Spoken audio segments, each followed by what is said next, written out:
noonu rek lay tëddee léegi ñu dem ci suñu rubrique actualité Charles René Fall.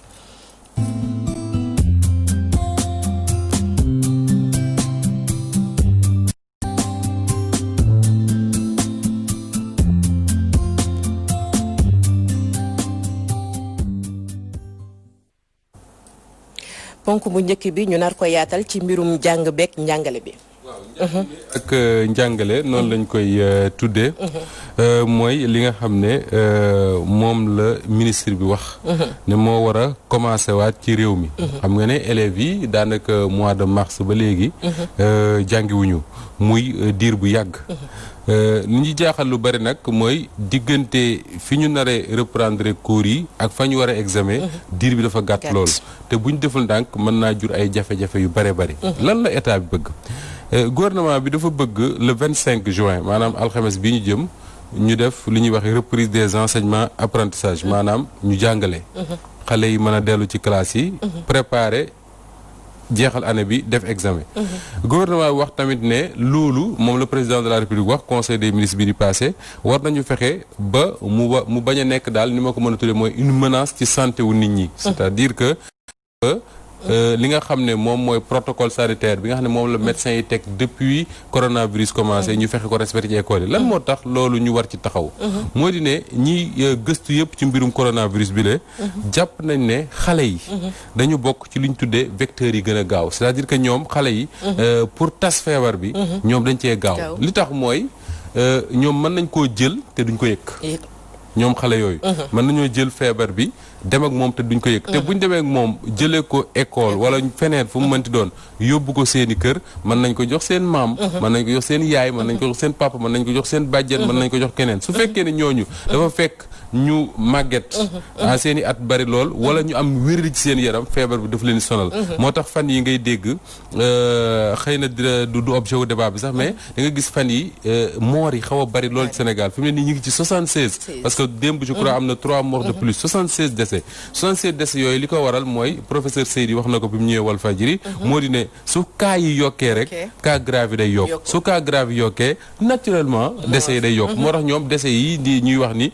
bettu leen parce que c'était prévu que ni dina yokk ndax ñi nekk en réanimation souvent dana am ñu ñu ciy sauver mais lu jafe lay doon qu'à cela ne tienne gouvernement bi wax ne donc il faut que ñu fexe ba xale yooyu mën a jàngi mais également bañ a nekk ay vecteurs u Covid-19 maanaam ñu nga xam dañ koy tas te wax naa lan moo tax ñu ragal xale yi di ko jël parce que bu ñu ko jëlee tas bi ci lay gën a yombe ñu ne kon pour loolu am gouvernement bi ne il faut ñu créer des comités régionaux et départementaux de reprise maanaam région bu nekk département bu nekk ñu teg fa benn comité boo xam ne moom mooy organiser di saytu nan la ñuy reprendre cours yi beneen bi nga xam ne ministère de l'éducation nationale wax na ko ci benn note moo di ne ñu impliquer collectivités locales yi ak partenaires yi collectivités locales yi mooy maire yeeg conseil départementaux yeeg yooyu ñu impliquer leen te ñooñu sax je me dis wax la ñu impliquer leen daanaka jaru ko parce que soo xoolee corona bi ni muy doxee ba léegi booy seetaan télé xam ne les maires les présidents de conseil liñ leen di xalab bari na lool mais si corona bi moom wax dëgg yàlla am na ñu jëpp ci ñoom liggéey bu am solo boo xam ne def nañ ko ci ndax li nga xam ne ñoom def nañ ko ci écoles yi les maires là ak les présidents de conseil li ñu def ci écoles yi pour ñu bañ a rater reprise bi ñu annoncé woon le 2 juin li leer mooy état bi defu ko parce que bu fekkee ne fu ñuy raxasoo gel saabu extra li ci maire yi jënd état central dafa mel ni jënd ko beneen bi ñu ne il faut une mobilisation effective des enseignants foofu nag le problème na ramee parce que bul fàtte ne enseignants yi bu ñu leen jëkkee woo dafa am une mobilisation extraordinaire ñoom ñëpp ñu dajee rond-point Liberté 5 jëlandoo bus yi dem état bi yóbbu leen ba ci àll ba bàyyi leen fa la veille bi ñu waree reprendre cours yi ñu ne non dootu ñu ko mën a reprendre parce que y a des enseignants yoo xam ne feebar daf leen dal à Ziguinchor notamment donc est-ce que mobilisation bi ñu amoon bii passé reprise ratée ba est-ce que dinañ ko amaat bii c'est une grande question mais en tout cas ce que le ministère ba mooy mobilisation effective des enseignants ñu ne également il faut ñu am ci gox yi ak ci écoles yi li ñu tuddee ñoom ay équipe de veille et d'alerte équipe yoo xam ne dañuy veiller ci respect wu norme respect protocole sanitaire bi et tout et que équipe yooyu man di alerter à chaque fois de besoin état bi ne bu fekkee ne loolu def nañ ko bu cours yi commencé donc le 25 juin école day tëj le 28 août d'accord parce que ci mois d'août boobu ci lañ war a commencer examen yi précisément à partir du 20 août ci la examen de fin d'année yi war a commencer. wàññil 25 juin juillet août ñaar wala ñetti weer la. lu néew a néew. ñu ne ci lañ bëgg élèves yi rattraper li ñu perdroon pour mën a def examen. alors loolu mooy la volonté du gouvernement. mais loolu dafa am ay jafe-jafe yu baree bari yu mu àndal. yoo xam ne suñu ci toogul nar koo def ci parax-paraxee dina jur ay génération yoo xam da leen impacté. bi ci njëkk mooy ñun ñëpp xam nañ ne école yu mu tijjee depuis des années et des années et des années. le mois d'octobre moom dañ koy perte. jànguñu ko malgré tout ce qu'on a dit sur ubbi tey jàng tey ñëpp xam nañ ne Sénégal kenn ubbi fi tey jàng fi tey wala boog c'est quelques rares écoles notamment du privé mais les écoles publiques moom ñi nga xam ne ñoo ci jàng mois d'octobre yu néew la beneen bi mooy 2 mois de grève am na fi parce que boo xoolee diggante 14 janvier ba 16 mars daanaka les grands centrales syndicales yi nga xam ne ñoo nekk ci enseignement bi notamment le G7 et le G20 daanaka am na ay grèves yu ñu doon def ci moment boobu donc muy ñaata weer kon ñett nga dolli ci ñetti weer yoo xam ne tëj nañ ko école à cause du Covid-19 muy ñaata juróom benn weer léegi ñu ne loolu semestre boobu moom lañ bëgg a rattraper en 1 mois pratiquement avant ñuy dem examen et loolu li ci gën a doy waar mooy ñëpp xam ne nay quand même depuis 3 mois jànguñu toutes ces histoires là ñu naan télé école ak nu ñu koy waxee sax enseignement à distance ak enseignement en ligne ak passe xaw ma lan ak lan ñëpp xam nañ ne xale yi boo fukk yoo wàññi xëy na ña nga ca topp ñaar la wala ñett donc enseignants yi problème bi ñu njëkk am bu ñu demaatee école mooy comment redémarrer la machine c'est-à-dire comment faire pour que xale yi dellusiwaat à l'école amaat mën a tàmbalee fa ñu yamoon xëy na pour continuer ça va prendre du temps mu neex leen mu naqareen ça va prendre du temps alors le gouvernement veut que le bac se tienne donc fii ak début septembre mais loolu li muy tekk rek finalement mooy daanaka dañuy sacrifier bu ñu deful ndànk benn génération boo xam ne parce que école ñëpp xam nañ ne jàng soo ci raté benn année wala boog na nga ko doon defu ko daf lay suivre ay années yu bëree bëri te loolu suñu deful ndànk ci lañ jëm parce que je me pose des questions nan la ñuy def pour rattraper li ñu perte yëpp diggante juin juillet août war a dem examen c'est assez compliqué affaire bu 10 la beneen bi mooy ñëpp xam nañ ne tey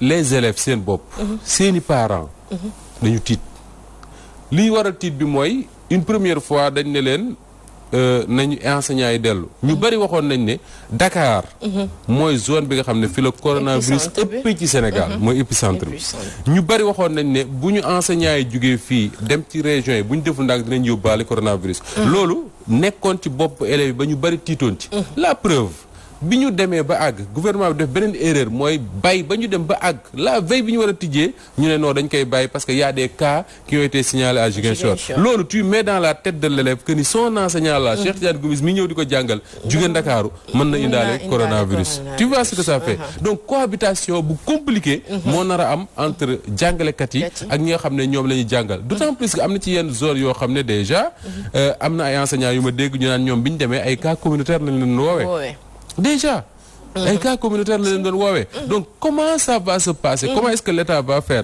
pour rassurer donc parents yi élèves yi enseignants yi pour ñu mën a cohabiter waat ensemble c'est tout un travail boo xam ne def ko fii jeudi prochain je crois que lu compliqué lay doon beneen bi mooy ñëpp xam nañ ne Sénégal quand même am na zone yoo xam ne mi ngi commencé taw Ndakaaru gi mi ngi xiin fan yëpp waxuma la ak nag les zones yi nga xam ne habituellement day taw tout le temps te zone yooyu même à Dakar am na fi y a des écoles yoo xam ne ba léegi ay abri provisoire la am na école yoo xam ne bu ngelaw li mettee wala taw bi bëri kenn du fa jàngi comment est-ce qu'on va faire pour organiser ça ci weer yi ñu jëm c'est tout un programme boo xam ne c'est assez compliqué moo tax ñu am ñoo xam ne ñoom dañu yaakaaroon ne ce que l'État aurait dû faire mooy prendre son courage à deux mains se dire simplement que ni à l'impossible nul n'est tenu lu mënta nekk mënuta nekk comment faire pour que fexe ba redémarrer waat au mois d'octobre je ne sais pas année blanche lañ koy tuddee wala année invalide nu leen neex mais en tout cas fexe ba redémarrer ci ay conditions yu gën a leer conditions yu gën a dëgër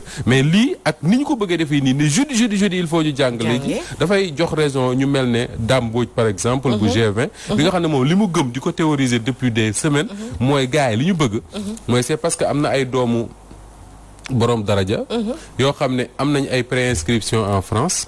war a def bac au mois de septembre def ko pour mën a dem jàng ji te ñooñu il faut ñu def lépp pour ñu def bac. beneen bi mooy y a des écoles privées à Dakar yoo xam ne wax dëgg yàlla c'est des enfants de privilégiés ñoo fa nekk. seen ay doomu Cheikh Tidiane nekku fa sama doom nekku fa.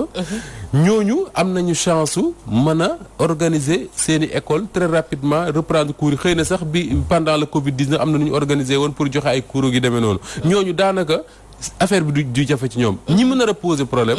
mooy ñi nga xam ne mooy doomu baadoolo. je mets des guillemets bien sûr. ñi nga xam ne ñoom ci école publique la ñu yaakaar. ñooñu depuis ñetti weer a ngi nii seen ay doom demuñu école.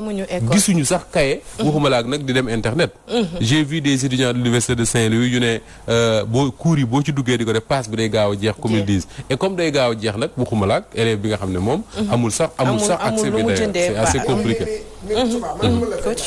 gis nga.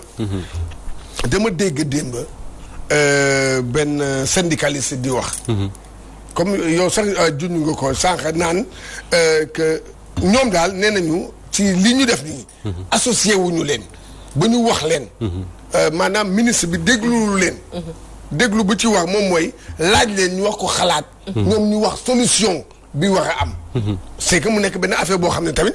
y a problème parce que ce sont des acteurs. ñoo xam naka la enseignement bi di doxee. ñoo xam la muy doxee ñooñu dañoo wax a déglu mais malheureusement man loolu laa gis xam nga yaa ngi fàtte xaw ma lan Mbodj. Dame Mbodj. non femme boobu waay. Aïda Mbodj non du Aïda Mbodj kii mooy rek ko Aïda Mbodj bi. Baxaw Jongo non asafla waaw Baxaw Jongo voilà. bi fi ñëwee du dégg nga ma te man li mu waxoon. ba léegi maa ngi koy gis sur le terrain. dafa ne mu ne xoolal année bii dëgg. année bii kenn kii wuñu ko mun ñu ko jàng. parce que booy xoolaat en 2 mois. nga bëgg a jël ku nekk examen. dina ko man xam naa ne jàng accéléré lay doon. est-ce que dina dugg ci bopp xale bi. parce que xale bi tam il faut nga may ko temps. temps de répit mu xalaat. waaye waaw mu reprendre mais yow nga bëgg a jël jàng bi. di koy dugal. et ça va répercuter. ci examen ba même sax bu jàllee.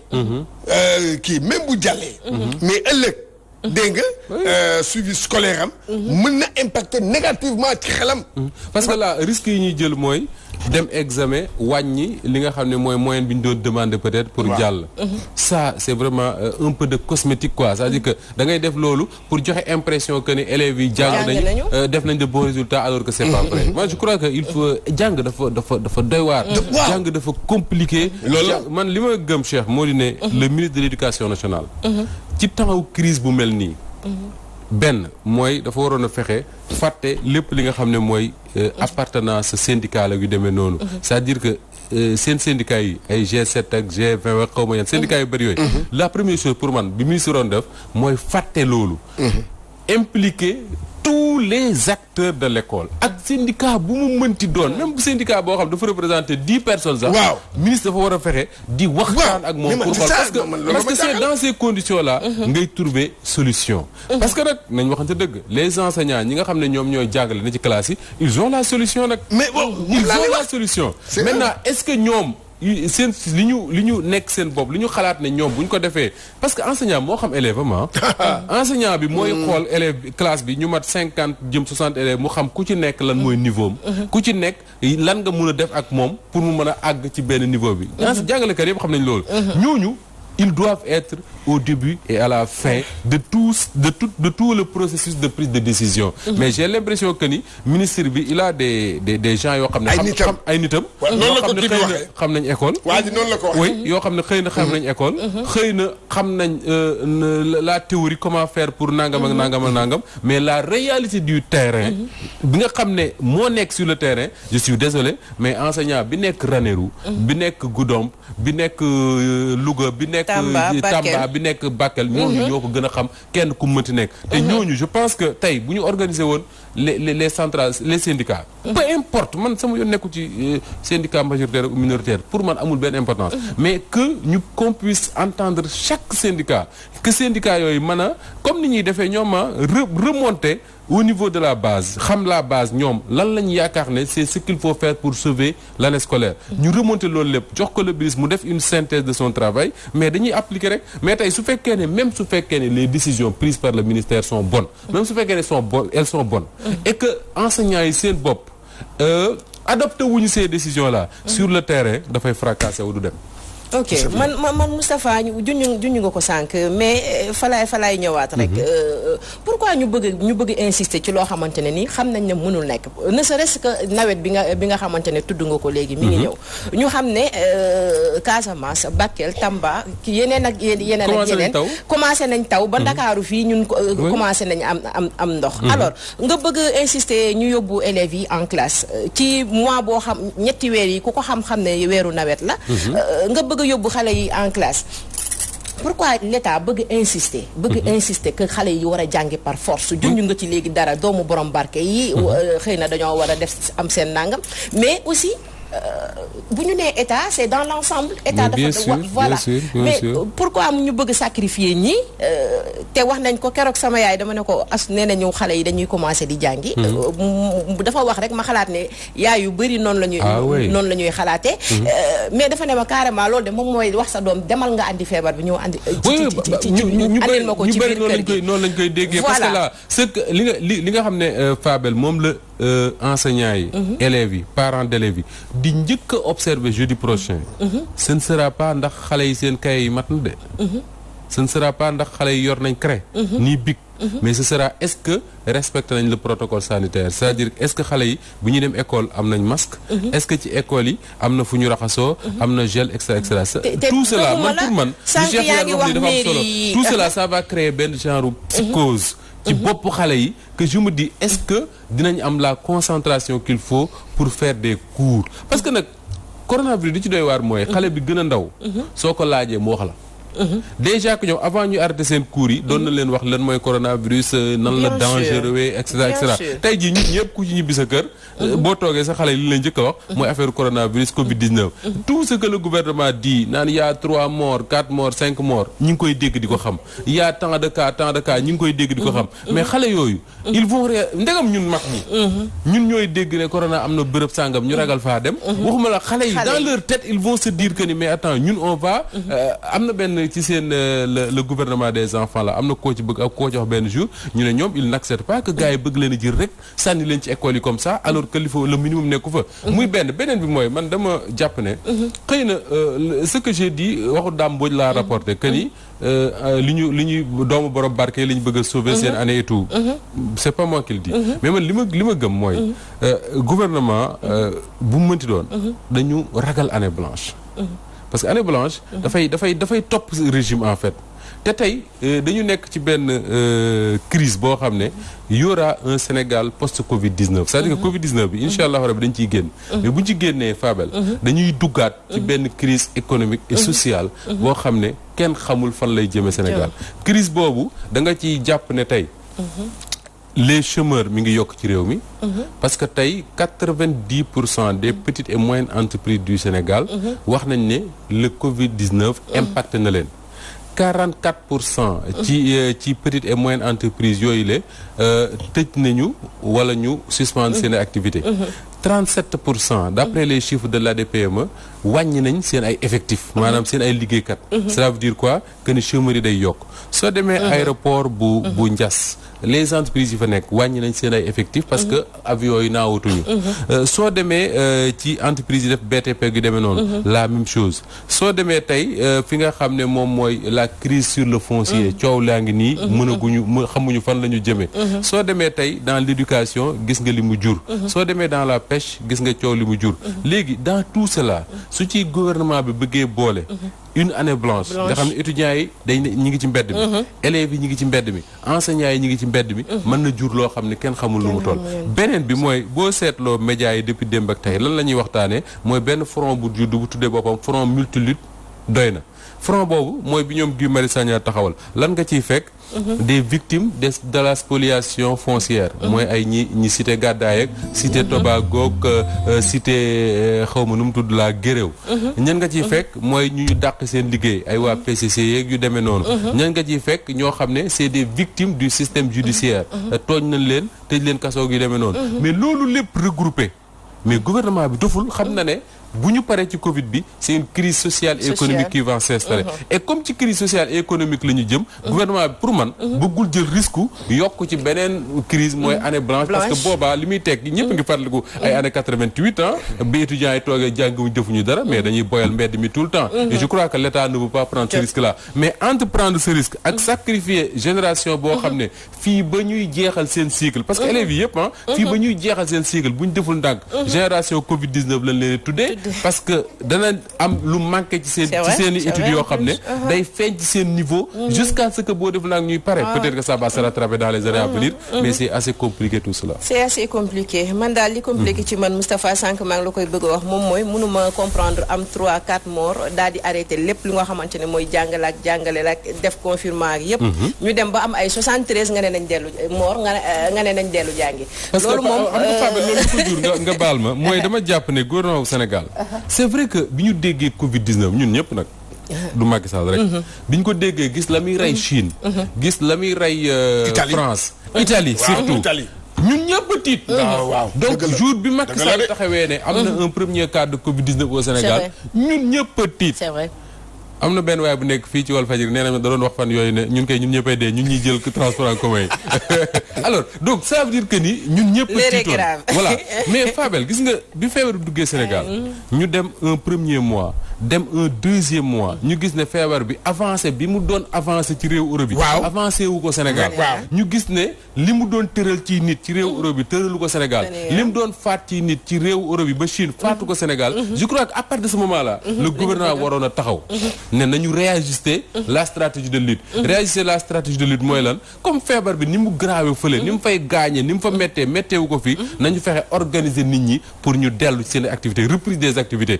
en quoi faisant mooy apprendre comme ils disent à vivre avec le virus mooy yor ay masque yu doy yor ay gel yor saabu et tout et puis nit ñi reprendre seen activité normale boobu bu ñu ko defoon tiitaange bi sax xëy na du ci am parce que école dina mën tijji mais on l'a pas fait on a perdu pratiquement 2 mois di wax comme dit Aliou Sow très souvent di wax ay ceeb ay diw ay pat pendant 2 mois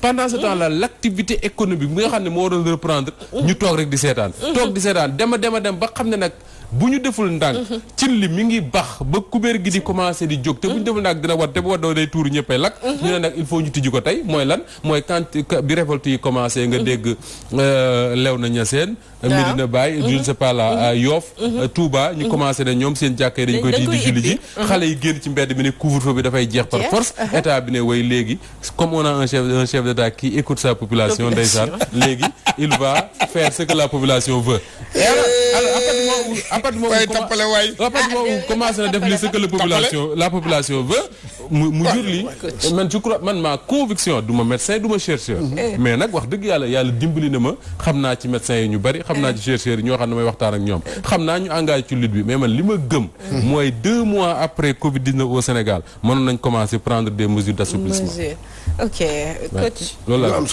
président day déglu peuple nga ne tappale non déglu ma déglu peuple am kay nag xam naa ne Fabel loolu tax tey mais bu doon déglu peuple am du jël suufu Tobago gi ñu toje woon ay kër ñooñu ñu ngi ci mbedd mi ba léegi ñu jël ko jox ko ñeneen suufu aéroport gi moom président Macky Sall moo fa taxawoon en 2012 ne lépp luñ fi tabax dina ko dindi parce que c'est inadmissible tey lañ fa gën a mën a tabax fii corniche bi moo fi waxoon ne kenn du fa tabax parce que c'est inadmissible tey lañ fa gën a mën a tabax donc s'il écoute son peuple c'est quand ça l'arrange. ah loolu mooy écouter peuple. waaw léegi Moussa. loolooy écouter peuple léegi non demal ci non yow yaa ma jox kii bi non il faut nga tontu balaa ngay joxaat Moussa léegi nag xoolal nag loolu nag yow mii di wax. mais en tout cas. dama ne non déglu rek.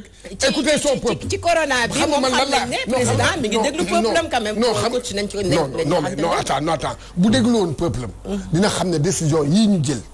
ak nu mu ko doxalee nu mu ko gérer nee naa leen sama wax benn wax la dañoo échoué commencement. pendant ñu ngi échoué. d'accord naa ak yow. fin ba dañuy échoué. man maa la wax lii jàppal li bu baax. li doy waar sax ci fin ba mooy l'après Covid. waaw mooy tey Cheikh. xam nga rek ñun ñëpp dañu seetaan télé rek. di lire journaux yi di xool internet. soo xoolee ci réew yi en fait je veux pas dire réew yu sérieux parce que je veux pas dire que Sénégal sérieux on est très sérieux quand même. mais soo xoolee ci yenn réew yi yu mag yi en tout cas ñoom. depuis pratiquement 2 mois. ñu ngi préparer l'après Covid. gis nga dama gis France ñu nommé benn waaye xam nga waa ji lan mooy mission bi dañ ko nommé tuddee ko monsieur déconfinement c'est-à-dire que dañu nommé waa ji pour mu préparer génne France ci déconfinement waa ji loolu mooy liggéeyam c'est-à-dire que génne France ci déconfinement. ci déconfinement génne ko ci wàllu santé. ci wàllu économie ci wàllu social et tout. su ko ci génnee ba pare moom mission jeex na mu defee leneen. après am na beneen koo xam ne moom mooy préparer l'après Covid c'est-à-dire que France nan lay mel. bu ñu jógee ci Covid 19. ñun Sénégal nag ba léegi réfléchir guñ ci côté boobu. xam nga ñooñu tappale wuñu. mais waxal rek est-ce que. ñi tappale dama lay wax. est-ce que ñooñu ñu ngi tappale. mën na am ñu ngi ci liggéey xëy na ñee dañ koo fësal te ñun fësal na guñ ko rek xam nga ñooñu loolu la rek xaalisu askan wi ñoom dañuy xam fi ñu koy dugal. dañuy xam ni ñu koy liggéeyee. waaye fii xaalisu askan wi nu leen neexee lañ koy defee. ceeb yaa ngi nii ñuy wax nii. am na ñoo xam ne ba xoolal 3 ñu ngi ci laaj presque 4 mois. ana ceeb bi ana diwlin yi. te ministre nee na woon ci 15 jours dina ko régler. waaw ci 15 jours mu acheminé lépp. waaw ana ceeb ak diwlin bi xam nga ne lii du yoon. li ñu def ceeb bi est-ce que ñëppay lekk ceeb. man lenn rek a ma metti ci côté ceeb yi jël sa filiation yëpp sa carte d'identité bind sa lépp ne la demal nga toog dinañ la woo ba tey ba sànq gisoo kenn. déet loolu tamit non mais Fabel man dama jaar ban jour la tey la lan. waaw. tey la vendredi. dama jaar ouest case des tout petits bu Ouest Foire mercredi. ci buntu bi laa jaar mercredi booru 15h. mais Ouest Foire case des tout petits j'ai vu des femmes yu bari. ñu rang. après ça mu suscité curiosité ci man. ma xool gis ñu teg saaku ceeb bitéelu diw saaku ceeb bitéelu diw saaku ceeb bitéelu diw ma ne mais attends kon ñii aide alimentaire d'urgence bi la ñuy rang fii. tu vois ce que ça fait. et puis dama la ci tegal leen lii xew. zone Tëngéej te ma xam ko. li fa xam nga mooy lan. bu par exemple bu ñu nee béréb sangam. nga fu ñu koy séddalee. foofu ci biir. dafa am léegi yow mii booy ñëw di jël. xam nga bindoon nga ñu woo la. doo dugg da ngay fay am na ñoo xam ne foofu nañ toog da nga leen di fay. ñu dem génneel la kii bi. jox la da nga leen di jox pour ñu jëlee la sa bon te yaa ngi nii ci bunt bi. yaa ngi taw ci bunt bi waaye dugg ci biir. ñooñu dañuy dugg kooku da nga koy ne ay kaay am ma fay la mu dem jëli affaire bi indil la ko. muy wane rek kooku dem jëli affaire bi indi ko je suis pas d'accord mën naa ci d'accord xëy na dañuy éviter dajaloo bi. mais fay bi moom. doo dégg na ma la da ngay fay. mën naa la ko comprendre li may wax ni nañ ko weddi. te gis nga tey pour man le meilleur baromètre pour comprendre que ni nos gouvernements du ma ne bu Macky Sall mais ñi fi jaar ñëpp. dañu échoué ci génn Sénégal ci ndóol. mooy aide alimentaire d'urgence bi. parce que su fekkee ne réew dem nañu ba. ay jigéen di génn ci mbedd. di manifester parce que dañ leen a diggoon ceeb bu ñu gisul. ça veut dire qu'on est très pauvre. te loolu am na. te loolu am na quartier montagne bu Louga. man maa ko te woon ma ko. sama nijaay lenqe moo ma woo. ne ma boo demee Louga fen yi amuñu lu ñuy xuloo lu dul. kii am na kii amul kii am na kii am na kii am na kii amul. moo am HLM Tëngéej. cela veut dire sama cela veut dire tey que ni gouvernement bu dem ba échoué ci dundal. population dundal sa population. c'est un sérieux problème. te loolu je crois que président Macky Sall war na ci jàng lu bëree bëri.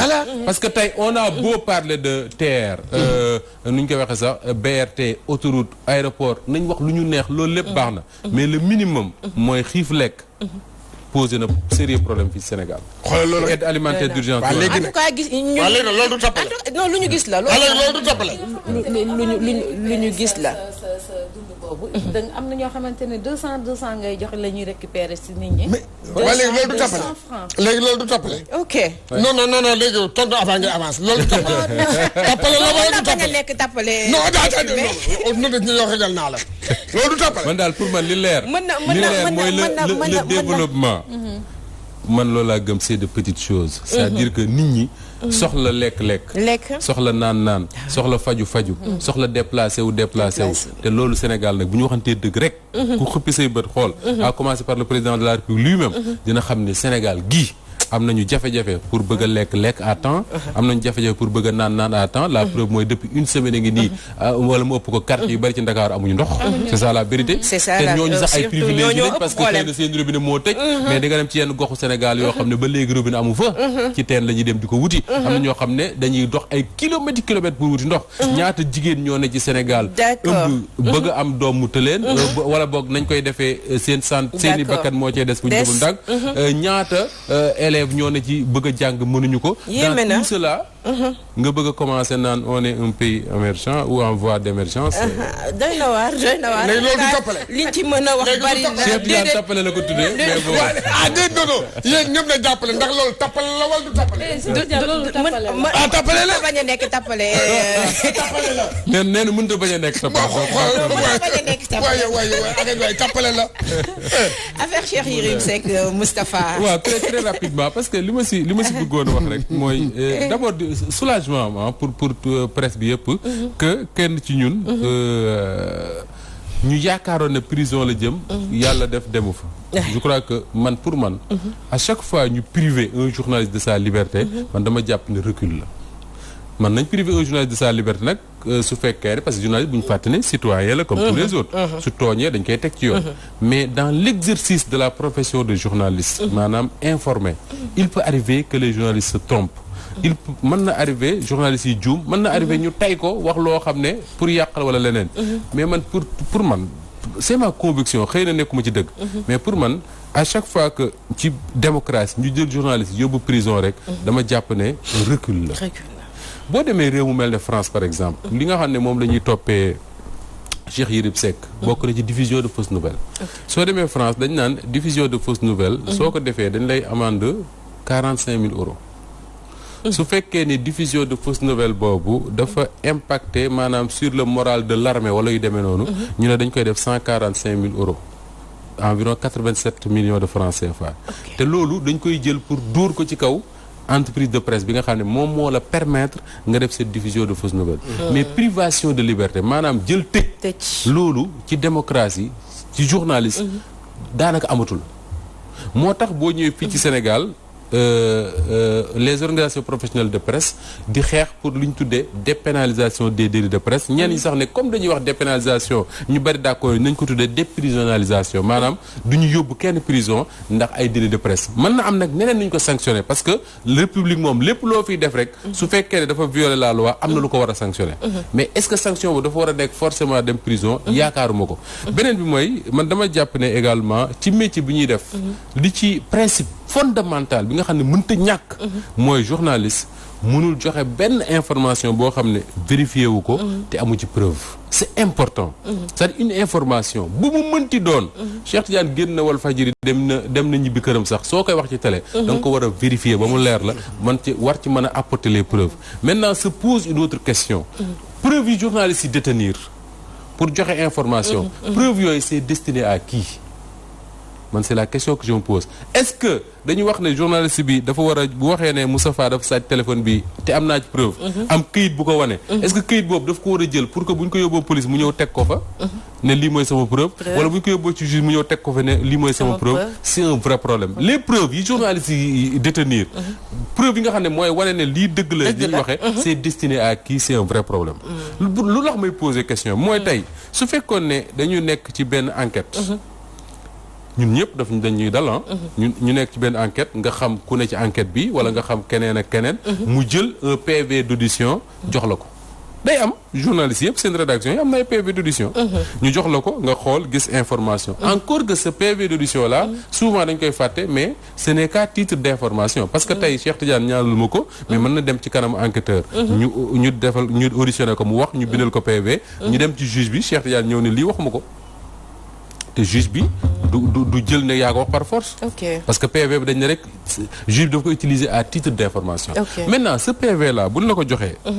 nga ne lii information la. nga bind. ñu jàpp la ne la diffusion de fausses nouvelles yóbbu la ci kanamu enquêteurs yi. Fabel gis nga PV boobu boo ko jëlee ñëw teg ko ci kanamu enquêteur bi. ne ko lii maa ko fi teg parce que lii mooy sama preuve. PV boobu. gis nga enquêteur boobu bu ko neexee. daf lay poursuivre yow. pour recel de documents administratifs. Recel. C'est important. parce que journaliste bi il n'est pas censé détenir ce document-là. c'est-à-dire que document boobu journaliste waru koo yore. ok moo tax bari na ñu bari ñoo xam ne bu ñu lay jox information bu dee PV. dañ lay defal un résumé nga yóbbu. mais duñ la jox un PV parce que PV bi amoo droit yore ko. dañ koy fàtte France am na benn jigéen bu ñu fa poursuivre en France. dafa jëloon dañ ko moom du journaliste sax mais dañ ko dàq fi muy liggéeyee. mu amoon ay documents yoo xam ne amoon na ko fa ci kii mu jël ko à travers des mails dem jox ko ay médias ñu diffuser ko dañ ko poursuivre pour recel de documents administratifs. parce que il n'est pas censé avoir ça donc il faut que ñu def attention ci ñu bari dañ ko wax naan oui Cheikh Yérim dafa war a joxe ay preuves am mais kan lay jox preuve. c'est qui est-ce que dafay dem gendarmerie ñi nga xam ne ñoom ñoo sentir waa gendarmerie ne li Cheikh Yérim Seck wax daf leen a taqal ñoom. est-ce que day dem ci ñoom jox leen ay preuves. ne leen lii mooy sama ay preuves ne yéen da ngeen a taq. mais bu leen ko defee du génn kaso. si parce que d'après li nga wax ni dootul génn moo tax bokk na ci li ñu naan journaliste du révéler mukk source am. c'est-à-dire que ñaar la yu bokk c'est-à-dire que y a les sources et les preuves. c'est-à-dire que journaliste bi benn. journaliste boo xam ne yow Fanta dafa ma woo ci ruq. jox ma information. parce que dafa am benn bindkat bu mag. bu ci wàllu presse en France bu doon wax ne manipulé par tout le monde nous refusons de manipuler les faits c'est-à-dire que journaliste bi moom muy Cheikh Tidiane Moustapha bu ñu xëyee suba ba ngoon ay nit ñooy chercher du ñu manipuler parce que nit ki woo Cheikh Tidiane jox ko information daf ci am intérêt c'est vrai ku la woo rek ci àdduna même sa papa bu la woowee jox la information pour nga bind nangam daf ci am intérêt nit boo amul intérêt ci information du la ko jox c'est bon à savoir alors kooku am ci intérêt nag pour jox la information pour nga bind ko da lay manipuler. maintenant mais li am solo mooy yow nga war a fexe ba mën a bañ a manipuler les faits. maanaam kii Ndiaye la sant point final bañ a manipuler les faits. mais nag bu ñu la manipuler yow nga manipuler les faits da ngay dugg ci erreur. donc à partir du moment où ku la jox information da lay manipuler mooy sa source boobu. dafa war a crédible d'abord su crédible nga vérifier. ñu woowee la règle de la triangulation maanaam vérifier ci kii ba muy ñett nit yoo xam ne am nga lu leer su loolu amee buñ la jàppee yóbbu la kooku bis boo révélé ne Fanta moo ma ko wax yow mën ngaa xotti sa ay diplôme journaliste yow nekkatoo journaliste parce que journaliste révélé ay sources nekkatoo journaliste source yooyu nag bokkul ak les preuves ak preuve d'accord voilà preuve mooy li nga xam ne mooy wan ne lii ma bind am na preuve baa ngi nii mais preuve boobu fa nga koy wane moo posé problème tey par exemple bu ñu ne woon dañu saisir Cheikh Tidiane Gomis dafa def diffusion de fausses nouvelles ñu saisir le CORED le CORED mooy kuréel googu journalistes yi teg pour de veiller sur l'éthique et la déontologie waa CORED convoqué Cheikh Tidiane Gomis mu ñëw toog xam ne ñi fi toog ñépp ay confrères am lañ mën na génne preuve am ne leen lii mooy sama preuve d'accord confrères yooyu xam nga lan la ñuy def dañuy def benn résolution wax ne Cheikh Tidiane Gomis li mu bind kenn mënu ko topp pour diffusion de nouvelles parce que li mu bind am na joxe na preuve yi mu yam fa lay yam mais bés boo ko defee ci kanamu alkaati indi ay documents tegal ko ne ko lii mooy sama preuve man de duma ko def parce que man laaj naa ci ñuy jàng lool ci wàllu droit dañ ne ma mën nañ la poursuivre pour recel de document administratif comme nag mën nañ la poursuivre pour recel parce que xam nga nit sàcc dina daw dugg sa biir kër nga tëj ko fa alkaati yi bañ koo jàpp mu rëcc mais yow dañ lay jàpp xam nga lay toppee recel de malfaiteur nit dina jaay drogam dénk la ko yow jaayoo defoo dara ñu jàpp la dañ lay jàpp pour recel nit dina sàcc or dajeeg yow ci marché bi jaay la ko sa yoon newu ci xamoo ñu jàpp ko mujj indi la këram ne kii laa ko jaay yow dañ lay jàpp pour recel de la même manière journaliste bu détenir ay documents yoo xam ne waru ko détenir parce que amu ci accès parce que documents yi sax du ñëpp koy détenir am na des décrets du président Macky Sall yoo xam ne wala boog je ne dis pas décret des documents du président Macky Sall yoo xam ne man Moustapha Diop aw ma pour di ko gis bis bu yàlla defee ma gis ko nag mën naa koo gis mais moo ko tegee ci mbedd mi dañ may jàpp yow. yooyu dafa am solo yoo xam ne dañ wax naan mooy secret d'état. dafa am solo ay secret d'état ak secret yëpp dafa baax ñu ci daatal parce que man dama lire lu bari ci presse bi ñu bari naan woy Cheikh Yérim na ne joxe ay preuve am mais Cheikh Yérim mën a détenir ay preuve am mais preuve am yooyu daf ko détenir pour moom parce que journaliste bi d'abord li ñu koy laaj mooy information bi joxe mu wóor ko moom ci boppam mu wóor ko ne lii am na ba pare wóor ay kilifaam c'est-à-dire que boo ñëwee ci rédaction Cheikh Tidiane Gomis mooy kilifa rédaction man su ma amee information ba mu wóor ma am preuve yi Cheikh Tidiane Gomis war naa ko convaincre mu wóor ko ne moom lii may bind am na ça suffit waaw mais wutaluñ la preuve pour nga koy yóbbu ci kanamu alkaati wala ci kanamu juge. man am na benn procès bu ma sa opposé le journal Le Populaire ak benn ministre faatu na léegi bëgguma tudd turam. ci affaire trafic de drogue bu yàgg la woon. le journal Le Populaire bi muy bind loolu amoon na ay preuves. que ni lii am na mais biñ demee devant le juge. mais mënuñu fa indi preuve yi ñu am. mënuñu ko fa andi. et des cas comme ça am na amati fa. et il faut attirer. et léegi foofu est-ce que léegi foofu dañ leen condamné. non le journal n'a pas été condamné. Voilà, et ça avait surpris beaucoup de gens parce que le journal n'avait pas été condamné. Voilà. Parce que le juge il juge selon son intime conviction. Peut-être les journalistes ont pu convaincre que ne ñoom li ñu bind am na. par quel moyen je sais pas. je sais parce que j'étais dans l'affaire. mais en tout cas condamné wuñu leen. parce que le juge a l'intime conviction que ni liñ bind am na. te bu ma la waxoon turu ministre bi léegi nga xam ko. bon léegi question bi ma lay laaj. question bi rapidement parce que Charles mi ngi ñuy wax ne.